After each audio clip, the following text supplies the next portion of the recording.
Most welcome back in my YouTube channel. Very very good morning all of you. तो चलिए आज हम आपके लिए जयशंकर प्रसाद रचित आत्मकथ्य लेकर ही आ रहे हैं। आपका बुक जो है क्षितिज 10th क्लास का उसका चौथा पार्ट से है। तो इसका फर्स्ट स्टेंजा हम लोग पढ़ चुके हैं। अब नेक्स्ट स्टेंजा में देखेंगे कि क्या कवि कहना चाहते हैं। तो प्रस्तुत जो कविता ही दिए हैं कवि, उसमें उन्होंने अपनी आत्मकथा लिखने के विरोध में बातें की है। उनका कहना है कि मेरा जीवन भी सामान्य लोगों की तरह ही है, जिसमें सुख से ज़्यादा दुखी है, तो क्यों मैं इस दुख को सबके सामने सुनाऊं और अपना हास्य उड़ाऊं। वे अपने आत्मकथा लिखने के पक्ष में नहीं हैं। तो इसके लिए हम देखते हैं आगे पुस्तक में जो सेकंड स्टेंजा आया उसमें क्या कहता है। तो उसके पहले अगर आपने अभी तक चैनल को सब्सक्राइब नहीं किए तो कर लीजिए और बेल आइकन को भी फटाफट दबा लीजिए ताकि मेरा वीडियो आप तक पहुंचता रहे सबसे पहले। चलिए देखते हैं सेकंड स्टेंजा में क्या कह रहे हैं कवि। यह विडम्बना अरि सरलते तेरी हंसी उड़ाऊं मैं, भूलें अपनी यह प्रवंचना औरों को दिखलाऊं मैं। क्या करें। यह विडम्बना अरि सरलते तेरी हंसी उड़ाऊं मैं। इन पंक्तियों के माध्यम से कवि कहते हैं कि अरे मेरे सरल जीवन तो क्या, मैं आत्मकथा लिखकर अपनी ही मजाक बनाऊं, भूले अपनी यह प्रवंचना औरों को दिखलाऊं मैं।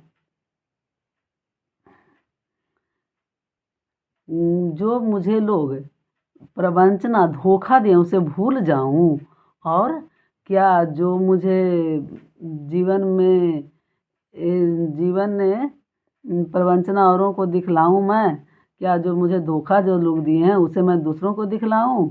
उज्जवल गाथा कैसे गाऊं मधुर चांदनी रातों की, और मेरे जीवन में तो कुछ ऐसा हुआ ही नहीं है जिसका उज्जवल गाथा मधुर चांदनी रातों की, कहने का मतलब जो सुखमय जीवन है उसका तो कुछ उज्जवल गाथा मेरे जीवन में आया ही नहीं है, तो उसको कैसे गाऊं। अरे खिलखिलाकर हंसते होने वाली उन बातों की, कौन बातों की गाथा सुनाऊं जो खिलखिलाकर हंसकर हम बोलते कहते किसी से अपना सुख, वो गाथा तो मेरे जीवन में हुआ ही नहीं, वो कहानी तो मेरे जीवन में कुछ आया ही नहीं, तो क्या सुनाऊं कैसे सुनाऊं। फिर नेक्स्ट स्टेंजा में कहते हैं, मिला कहाँ वह सुख जिसका मैं स्वप्न देख कर जाग गया, आलिंगन में आते आते मुस्काकर जो भाग गया। क्या कहते हैं कि मुझे वह सुख मिला ही कहाँ जिसका स्वप्न देखकर मैं जाग गया, जिसका मैं स्वप्न देख रहा था किसी सुख आने की अनुभूति का, उसको देखकर मैं जाग गया, वह स्वप्न मुझे मिला ही कहाँ, वह सुख मुझे मिला ही कहाँ।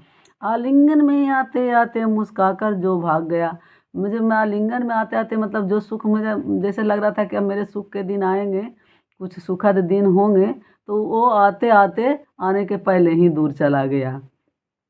तो उसी को कह रहे हैं कि आलिंगन में आते आते मुस्कुराकर जो भाग गया, वो मुस्कुराकर हमको टाटा बाय बाय करते हुए मेरे पास आने से पहले ही चला गया। जिसके अरुण कपोलों की मतवाली सुंदर छाया में, अनुरागनी उषा लेती थी निज सुहाग मधुमाया में। कैसा सुख था वो भाई। तो कि उसका वर्णन करते हुए कवि कहते हैं कि लाल गालों को मदमस्त कर देने वाली सुंदरता की छाया में प्रेम से भरी सुबह उस मधुर माया में अपने सुहाग की लाली लेती थी।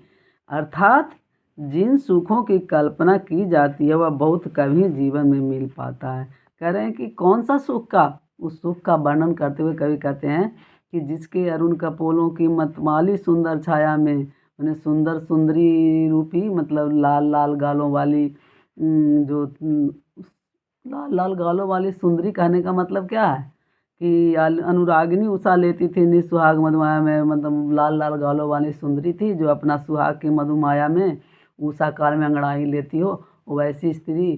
तो वैसी स्त्री का यहाँ तो कह रहे हैं आलम्बन कर दे रहे हैं, कभी कहते हैं कि उसका मतलब है कि वो ऐसा सुख हमारे जीवन में कभी आया ही नहीं।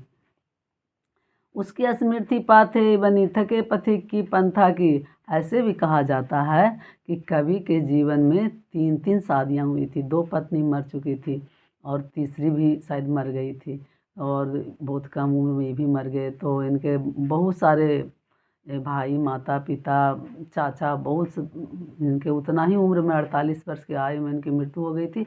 और उतना ही उम्र में इनके बहुत सारे अपने इनसे विदा ले लिए थे, इसीलिए ये बहुत दुखी हैं कवि। तो इसी प्रकार करें, उनकी स्मृति पाथे बनी है थके पथिक की पंथा की, कह रहा है उनकी स्मृति पाथे बनी, अपनी सुखद स्मृतियाँ सुनाने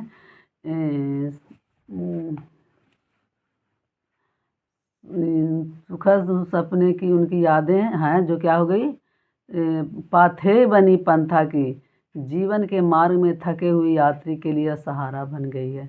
उनकी जो सुखद सपने थे, जो कभी उन्होंने सपने देखे थे सुख के, वे क्या हो गए हैं, जीवन के मार्ग में थके हुए यात्री के लिए, सब के लिए, मतलब जो था अपने जीवन से थक चुका है उसके लिए सहारा बन गया है। जीवन को उधेड़ कर देखोगे क्या मेरी कंथा की, कंथा की मतलब कंथा मीन्स गुदड़ी होता है, तो मेरे गुदड़ी जो सिला हुआ है उसके सीवन को उघाड़ कर क्या देखोगे, अर्थात मेरे जीवन में इतने दुख हैं उसको मेरी आत्मकथा के माध्यम से आप क्या सुनना चाहोगे। छोटे से जीवन को कैसे बड़ी कथाएं का आज कहूँ, अपने इस छोटे से जीवन में मेरे पास बहुत बड़ी बड़ी दुखद घटनाएं हैं, उसको मैं कैसे कहूँ। क्या यह अच्छा नहीं कि औरों को सुनता मैं मौन रहूं, क्या यह अच्छा नहीं होगा कि मैं दूसरों को सुनता रहूं और खुद मौन रहूं, अपनी व्यथा कथा किसी को ना सुनाऊं।